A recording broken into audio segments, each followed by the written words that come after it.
আচ্ছা খুব দিতে গিয়া মাথার খুব মরছে ভাই হের মা কলা গাছ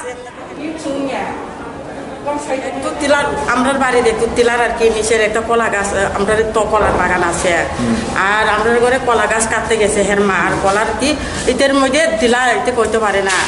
আর হের মা এইভাবে যে দিছে আর হেও নিচে খেতে আছে আমরা করতে পারে হের বাচ্চা অনেক আছে খোলা বানে আর এমনি যে দিছে হের উপরে গিয়া পড়ছে হের মা ওই দিকে জোর করে দিছে হে নিচের দিকে আসে তারা নিচের দিকে খোলাবান ফুলিয়ে থাকে জানে না আমরাও পরে গিয়ে দেখছি আমরা সবাই পরেই আছে আমরাও আছি এই জায়গাতে তারা নিচের গিয়ে খেলছে আমরাও জানি না কোন হাসপাতাল নিছে প্রথমে হসপিটালে নিছে তারপরে এখানে চিবির মধ্যে পাঠিয়ে দিছে কি নাম ওর সিমন দেববর্মা বয়স কত বয়স হইব 13 বছর হইব স্যার বাড়ি কোন জায়গা বাড়ি পাচাই বাড়ি বাবার নাম কি সঞ্জয় দেববর্মা মার নাম সুমারানী দেববর্মা এখন অবস্থা কিরকম এখন তো স্যার কইতে পারি না এটা এখন তারা জানে স্যার আমরা কইতে পারি না স্যার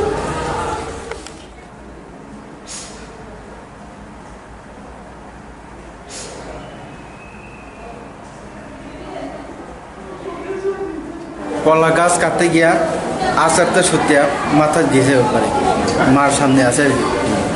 কোন সময় হয়েছে ঘটনা 8টার দিকে 8টা 9টার দিকে আর কি এই টাইমে রান্না করতে আর কি এই টাইমে ছেলে ওই জায়গার মধ্যে কি কারণে গেছে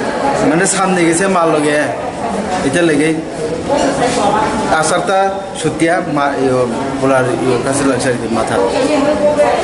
প্রথমে কোন হাসপাতাল নিছে প্রথমে কয় হাসপাতাল এখনই কি দাওটা লাগানো আছে হ্যাঁ মাথার মধ্যে লাগানো মাথাতেই দাও আছে কয় হাসপাতালে বাইর করছে না না কি কইছে তারা কই এখানে পারতাম না এই যে হসপিটাল হয়ে যাবে এখানে আনার পর ডাক্তারবাবুরা কি কইছে আমি তো এখন ডাক্তারবাবুর লোক এতে কইছে না ছেলের কি নাম সিমন দেববর্মা বয়স কত 13 বছর বাড়ি কোন জায়গায় বাসের বেড়ে থানা কোনটা চাম্পাওয়ার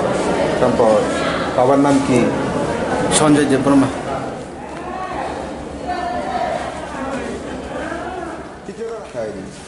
বিপদ কেন লাগে